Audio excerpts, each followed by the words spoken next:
तो इस वक्त की बड़ी खबर आपको बता देते हैं। पोल ऑफ पोल्स का बड़ा अनुमान सामने निकलकर जो सामने आ रहा है, ये निचोड़ है तमाम ऐसे एग्जिट पोल्स जो सामने आए हैं उसमें कि दिल्ली में बीजेपी की सरकार बन सकती है। 11 एजेंसियों के आंकड़े इसी तरफ इशारा कर रहे हैं। पोल ऑफ पोल्स का निचोड़ जो है उसके मुताबिक 11 में से 8 एग्जिट पोल में बीजेपी को बढ़त का अनुमान है, 2 एग्जिट पोल में आम आदमी पार्टी को बढ़त का अनुमान है और 1 एग्जिट पोल ऐसा है जो कांटे की टक्कर का अनुमान जता रहा है। तो 8 फरवरी को चुनाव के नतीजे आएंगे, उससे पहले एग्जिट पोल क्या अनुमान व्यक्त कर रहे हैं ये पोल ऑफ पोल्स में एबीपी न्यूज इस वक्त आपको बता रहा है। तो अगर बीजेपी को बढ़त है तो उसके मायने क्या है, क्योंकि 11 में से 8 एग्जिट पोल ऐसे हैं जो इस ओर इशारा कर रहे हैं कि दिल्ली में बीजेपी का सूखा खत्म होने वाला और वो सरकार बनाने वाली है। फिर से दोहरा दें कि एग्जिट पोल के अनुमान है।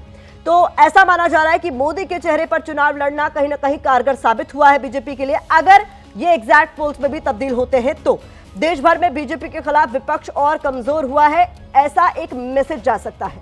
मिडिल क्लास को 12 लाख तक टैक्स छूट गेम चेंजर बनी, ये भी माना जा रहा है। इसके अलावा बीजेपी की मुफ्त योजनाएं जनता को ज्यादा पसंद आई। आम आदमी पार्टी के खिलाफ भ्रष्टाचार का दांव चल गया, ये भी माना जा रहा है। अगर हम बीजेपी को बढ़त के मायनों को समझे तो शीश महल के बहाने भ्रष्टाचार पर घेरने का प्रयास हिट रहा। सनातन और हिंदू कार्ड की रेस में बीजेपी कहीं ना कहीं आगे निकल गई। यमुना की गंदगी को मुद्दा बनाने की जो कोशिश की गई बीजेपी की ओर से तमाम नेताओं की तरफ से, वो कामयाब रही। बीजेपी को आक्रामक प्रचार और आत्मविश्वास का कहीं ना कहीं फायदा मिला। सांसदों को विधानसभा चुनाव लड़ाने की जो रणनीति है वो भी कहीं ना कहीं सफल साबित हुई। दिल्ली और केंद्र दोनों में डबल इंजन सरकार पर भरोसा लोगों का नजर आया। अगर ये अनुमान के आधार पे हमने आपको बताया, एक बार फिर से इसे क्लियर कर दें क्योंकि ये एग्जिट पोल में अब तक जो नजर आ रहा है उसके आधार पर कहा जा रहा है। इसके अलावा आपके लिए समझना जरूरी है, हम लगातार जो बातचीत कर रहे हैं, जफर इस्लाम साहब आप तो विश्वास जता रहे हैं एग्जिट पोल के जो अनुमान है अब तक उसको लेकर, लेकिन आम आदमी पार्टी कह रही है कि ये कभी भी सही साबित नहीं हुए हैं। ऐसे में सरकार तो आम आदमी पार्टी की ही बनने वाली है, किसके दावों पर विश्वास किया जाए? देखिए, आंकड़े आपके सामने हैं, एग्जिट पोल्स का रुझान आपके सामने है। नेक टू नेक एक जगह दिखाया जा रहा है, लेकिन 11 में से 8 जगह जो मतलब 75% से ज़्यादा, लगभग 75% के आसपास वो फेवरेबल है भारतीय जनता पार्टी के। और हमारा, एक बार को मैं इन सारे आंकड़ों को छोड़ देता हूँ, उसको अलहदा रखता हूँ, लेकिन मैं सिर्फ और सिर्फ अपने आंकड़े को, जो हमारे पन्ना प्रमुख, हमारे फीडबैक मैकेनिज्म है जो उससे जो आता है, तो मुझे सिर्फ एक ही जो है इससे मैचिंग जो है इसमें जो है वो पीपल पल्स जो है उसका नंबर और हमारा नंबर जो है मैचिंग है। हमारा 51 जो है वो हमारा 50 से 60 के बीच में जो टारगेट है उससे मैच कर रहा है। बाकी जगह मैं कोई टीका टिप्पणी नहीं करना चाहता हूँ किसी भी इस पे, जीत हमारी दिख रही है, लेकिन हमारे अनुमान से जितना और बहुमत से जीत होनी चाहिए उससे कम दिख रही है। इसलिए मैं कोई स्पेसिफिक एजेंसी के बारे में कोई टिक्का टिप्पणी नहीं करेंगे। हर का अपना स्टैटिस्टिकल अप्रोच होता है, मेथोडोलॉजी होती है, सैंपल सर्वे होता है, सैंपल साइज होता है, किस तरह से करते हैं वो अप्रोच उनका है। इसलिए मैं उस पर कोई टिक्का टिप्पणी नहीं करूंगा, लेकिन इतना जरूर कहूंगा कि हम रिलाई करते हैं अपने दावे पर, अपने फीडबैक मैकेनिज्म पर, अपने जो आंकड़े हैं उस पर, और उस आंकड़े के हिसाब से 50 से कम हमें कभी किसी हालत में नहीं आने की संभावना है। तो मैं मान लूं जफर इस्लाम साहब की सरकार आप लोग बनाने जा रहे हैं, बीजेपी बनाने जा रही है, तो उसके पीछे की वजह आप क्या मान रहे हैं? देखिए, उससे पीछे कि जो 2013 में आके इतने सारे वायदा इंडिया अगेंस्ट करप्शन किया था, जिन लोगों के कंधे पर बैठ के उन्होंने करप्शन को लड़ने का वादा किया था, चाहे अन्ना हजारे हो चाहे और कोई हो, उन सब लोगों ने महसूस किया कि ये आदमी झूठा है, यह आदमी जो है धोखा देने वाला है, इसके साथ अगर रहे। इसलिए आप देखिए, अन्ना हजारे जी ने जनरल इलेक्शन के टाइम में अपील की थी कि मुझे धोखा हुआ इस इंसान से, आप इनको वोट नहीं दीजिए। ये अपील कौन कर रहा है? जिनके कंधे पे रह के इन्होंने इंडिया अगेंस्ट करप्शन, इन्होंने कहा, बच्चों की कसम खा के कह रहे हैं कभी हम इलेक्शन नहीं लड़ेंगे, पॉलिटिकल पार्टी नहीं बनाएंगे, इलेक्शन नहीं लड़ेंगे, सरकार में नहीं रहेंगे, गाड़ी नहीं लेंगे, बंगला नहीं लेंगे। ये सारी बातें जो है झूठी साबित हुई, और उसके बाद ये तो धोखा हुआ। और जो उन्होंने वायदे किए थे उसमें, यमुना में हम नहीं नहाया तो हम इलेक्शन नहीं लड़ेंगे, देखिए झूठ आपने। तो ये सारी चीजें जो है उनके जो झाड़ू को तिनके बिखेर दिया। तो जिस तरह से पेड़ जब सूख जाता है तो आंधी आती है तो और अब तो सुनामी है बीजेपी की, इसमें तो खत्म हो ही जाएंगे, पेड़ तो उखड़ जाता। बड़े अच्छा, बड़े बीजेपी की सुनामी है। जफर इस्लाम साहब ये कह रहे हैं, मैं आदेश का रुख करना चाहूंगी, क्योंकि आदेश आपकी बात पूरी नहीं हो पाई थी, वो तो आप कहिएगा, लेकिन मैं यहाँ पर ये भी समझना चाह रही हूँ कि दिल्ली का जो विधानसभा का चुनाव है वो लोकसभा चुनाव के करीब करीब 9 महीने बाद होता है। यहाँ पर जो ट्रेंड देखा जा रहा है, पिछले 3 चुनाव से लोकसभा में बढ़त है बीजेपी को, वो जीत रही है, विधानसभा का ट्रेंड आपके सामने है। ऐसा क्या बड़ा बदलाव आप देख रहे हैं कि बिल्कुल सिनारियो चेंज हो जाता है लोकसभा से विधानसभा आते आते?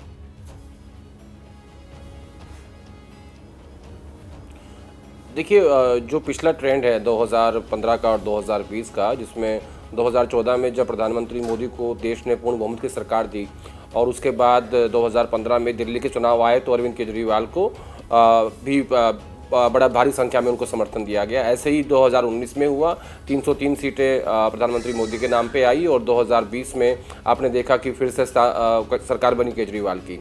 अब की बार क्या है, थोड़ा अलग इसलिए है कि अरविंद केजरीवाल के ऊपर शराब घोटाले के आरोप हैं, वो जेल से आए हैं, उनके ऊपर शीश महल के आरोप हैं, उनके ऊपर इस बात के आरोप हैं कि उनके विधायकों ने काम नहीं किया। तो ये एक लिटमस टेस्ट है अरविंद केजरीवाल का। सबने कहा कि उनको इस्तीफा देना चाहिए जेल से, जब वो जेल चले गए थे उन्होंने इस्तीफा नहीं दिया, वो बाहर आए तो इस्तीफा दिया, स्ट्रैटेजी चेंज करी। तो उनका जो ये तर्क था कि मैं जनता के बीच जाऊंगा, दरअसल अब जनता अगर उनको जिताती है तो वो सर्टिफिकेट देगी कि जनता की नज़रों में आप करप्ट नहीं है और आपका जो शीश महल का मुद्दा है वो नहीं है। उनका जो लाभार्थी वर्ग है, जो झुग्गी झोपड़ी का वोटर है, जो गरीब वोटर है, जो ऑटो रिक्शा का जो ऑटो वाला वोटर है, जो महिलाएं जो हैं, वो उनके साथ इंटैक्ट है नहीं है, ये सबसे बड़ा सवाल है। दूसरा, मुझे ऐसा लगता है इसमें प्रतिमा कि ये चुनाव अगर 2 पार्टियों के बीच में है, यानी आम आदमी पार्टी और बीजेपी के बीच में है, तो इस लड़ाई में आम आदमी पार्टी को एज रहेगा। लेकिन जिस हिसाब से इस पिछले 1 महीने से चर्चा हो रही है कि कांग्रेस पार्टी बड़े स्ट्रांगली चुनाव लड़ रही है, अगर मामला ट्रायंगुलर हो जाता है, त्रिकोणीय हो जाता है, तो ऐसे में कांग्रेस पार्टी का जो खोया हुआ वोट बैंक है पिछले 11 साल का, वो उसे वापस लेने की कोशिश करेगी और वो आम आदमी पार्टी के कोटे से कम होगा। तो ऐसी स्थिति में बीजेपी को फायदा हो सकता है। लेकिन मैं एग्जिट पोल पे जाना नहीं चाहता। बेसिकली ये लिटमस टेस्ट अरविंद केजरीवाल का कि जनता उन्हें इस बात के लिए आरोपी मानती है कि उन्होंने शराब घोटाला किया है। लेकिन साथ साथ मैं ये भी कहूंगा कि प्रधानमंत्री मोदी ने 3 बार देश जीत लिया, लेकिन उनका भी ये लिटमस टेस्ट है कि जब इतिहास में कभी सालों बाद इस बात की चर्चा होगी कि उन्होंने 3 बार देश जीत लिया था लेकिन दिल्ली नहीं जीत पाए थे, तो क्योंकि चेहरा इस बार प्रधानमंत्री नरेंद्र मोदी का है, किसी लोकल चेहरे को आगे नहीं किया गया है, तो मुझे लगता है कि दोनों तरफ का लिटमस टेस्ट है।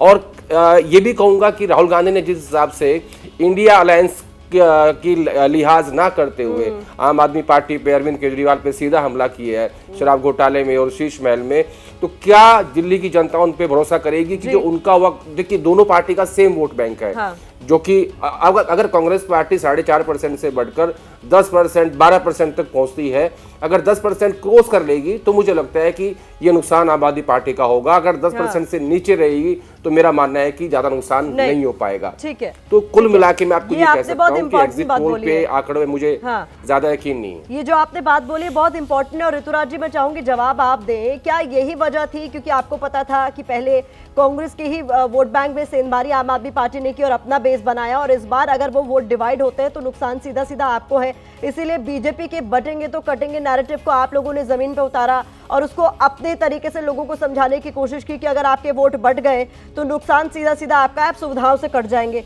दूसरा सवाल मेरा ये है, क्योंकि पॉलिटिक्स पूरा परसेप्शन का खेल है ऋतुराज जी, तो ये परसेप्शन बनाने की कोशिश पूरे चुनाव में, पूरी जद्दोजहद की गई है कांग्रेस की तरफ से भी, बीजेपी की तरफ से भी, कि भ्रष्टाचार तो आप लोगों ने किया है। तो क्या ये आरोप चिपके हैं वाकई में, ये बड़ा सवाल। मैं आपको एक बात कहना चाहता हूं कि दिल्ली के जो वोटर हैं वो देश में सबसे समझदार वोटर माने जाते हैं, सबसे जागरूक वोटर माने जाते हैं। अगर आप पिछले कुछ चुनाव अगर देखेंगे तो आपको ये बात बहुत अच्छे से समझ में आएगा। और अभी आपने देखा होगा पूरे देश भर में जो चुनाव होते हैं, it is more like a presidential election जैसे यूएस में होता है कि दिस वर्सेस दिस, है ना। तो सेंटर में भी आपने देखा यही होता है और राज्यों में भी यही होता है। तो यहाँ पर कोई ट्रायंगुलर फाइट का कोई मतलब नहीं है। दिल्ली के लोग या तो जिताने के लिए वोट कर रहे हैं या हराने के लिए वोट कर रहे हैं, मेरी बात समझ रहे हैं। तो और बहुत ही समझदार वोटर है, इसलिए मैं कहता हूँ ये जो नंबर्स आपके हैं, ये जब 8 तारीख को परिणाम आएगा तो भी हम आपके टीवी पे बैठ के डिबेट करेंगे और आप देखिएगा हमेशा की तरह ये जो नंबर्स का क्रेडिबिलिटी है ये फिर से जीरो साबित होगा, क्योंकि पिछले जितने भी चुनाव के अंदर में, और मुझे तो लगता है कि एबीपी न्यूज जो है बहुत बड़ा चैनल है, राष्ट्रीय चैनल है, और आपको अपनी विश्वसनीयता बनाने के लिए इसको करना चाहिए कि हर चुनाव में एग्जिट पोल के ये आंकड़े थे और परिणाम के ये आंकड़े थे। ऋतुराज जी, उससे एक बार क्लियर कर दूं, कि एक बार लोगों क्लियर का कर दूं, विश्वास आप अपनी और बात बढ़ेगा। जारी रखिएगा, मैं आपको पूरा समय दूंगी। एक बात क्लियर कर दूं कि ये एबीपी न्यूज का एग्जिट पोल नहीं है, ये अलग अलग एजेंसीज का एग्जिट पोल है, जिसका निचोड़ हम आपके सामने रख रहे हैं, दर्शकों के सामने रख रहे हैं। और मैं बार बार इस बात को इसीलिए दोहरा रही हूँ कि ये केवल अनुमान है, एग्जैक्ट पोल के नतीजे अलग हो सकते हैं, जिसके लिए हमें 8 फरवरी का इंतजार करना होगा। जी कंटिन्यू। मैं आपसे विनम्रता से एक बात कह रहा हूँ, आपने दूसरों के आंकड़े दिखाए, उसमें प्रॉब्लम नहीं है। हाँ। क्योंकि आप दिखा रहे हैं तो आप साथ में ये भी जरूर दिखाएं कि देखिए इन्होंने ये प्रिडिक्ट किया था पिछली बार और उसका परिणाम ये आया। क्योंकि दिल्ली के मामले में, पंजाब के मामले में, या यूं कहें आम आदमी पार्टी के मामले में एग्जिट पोल हमेशा फेल रही है, क्योंकि हमारा वोटर जो है गरीब आदमी, जे क्लस्टर का, कच्ची कॉलोनियों का वोकल नहीं होता है, वो जाता है, बटन दबाता है, केजरीवाल जी को अपना मुख्यमंत्री बनाता है और हर महीने 25,000 रुपए का बचत कराता है। तो ये सिंपल सी बात है, दिल्ली के लोग वोट करते हैं विकास के लिए, काम के लिए, और दिल्ली के लोगों ने बहुत नजदीक से देखा है कि भाजपा की गंदी राजनीति ही कारण है जो 27 साल से दिल्ली के लोगों ने इनको सत्ता से बाहर रखा है। और आज भी देखिए चुनाव के दिन हर जगह गुंडागर्दी कर रहे थे, गंदी राजनीति कर रहे थे। ये दिल्ली के लोगों को बेवकूफ समझते हैं। इनको 8 तारीख को ऐसा परिणाम मिलेगा, वापस इनको सोचने पे मजबूर हो जाएंगे कि यहाँ पे ना तो सांप्रदायिकता चलता है, ना बटेंगे कटेंगे चलता है, ना यहाँ पर में किसी भी तरह का जाति धर्म चलता है। यहाँ पर काम की राजनीति चलती है, और काम की राजनीति जिसने किया है, जिसने डिलीवर किया है, लोगों ने उस पर विश्वास जताया है।